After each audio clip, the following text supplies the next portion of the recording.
Kelas menengah di Indonesia turun kasta sejak masa krisis pandemi COVID-19. Berdasarkan catatan Badan Pusat Statistik, pada 2019 jumlah kelas menengah di Indonesia 57,33 juta orang atau setara 21,45% dari total penduduk.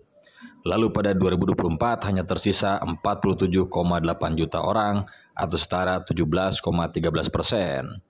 Artinya ada sebanyak 9,48 juta warga kelas menengah yang turun kasta, karena data kelompok masyarakat kelas menengah rentan atau aspiring middle class malah naik. Dari 2019 hanya sebanyak 128,85 juta atau 48,20% dari total penduduk menjadi 137,50 juta orang atau 49,22% dari total penduduk. Demikian juga dengan angka kelompok masyarakat rentan miskin yang ikut membengkak dari 2019 sebanyak 54,97 juta orang atau 20,56% menjadi 67,69 juta orang atau 24,23% dari total penduduk pada 2024. Artinya banyak golongan kelas menengah yang turun kelas kedua kelompok itu. Selain turun kelas, penduduk kelas menengah di Indonesia juga rentan miskin selama 10 tahun terakhir.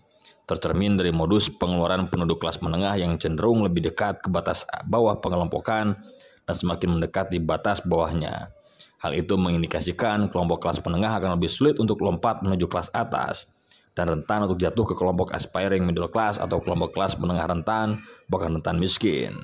Ekonom senior yang merupakan mantan Menteri Keuangan Bambang Brojonegoro mengatakan, turunnya tingkat ekonomi kelas menengah di Indonesia tidak hanya terjadi karena pandemi COVID dan banyaknya PHK, melainkan juga akibat kebiasaan sehari-hari kebutuhan terhadap air kemasan seperti galon. Kata Bambang, selama ini secara tidak sadar sudah menggerus income kita secara lumayan dengan style kita yang mengandalkan semua kepada air galon, air botol, dan segala macamnya. Menteri Perencanaan Pembangunan Nasional, Kepala Bappenas era pemerintahan Presiden Joko Widodo itu menekankan kebiasaan mengkonsumsi air dalam kemasan tidak terjadi di semua negara. Di negara maju misalkan, warga kelas menengah terbiasa menenggak air minum yang disediakan pemerintah di tempat-tempat umum. Dengan adanya fasilitas air minum massal itu, masyarakat negara maju tidak perlu mengeluarkan uang untuk membeli minum. Daya beli kelas menengahnya aman karena untuk air pun mereka tidak perlu mengeluarkan uang terlalu banyak.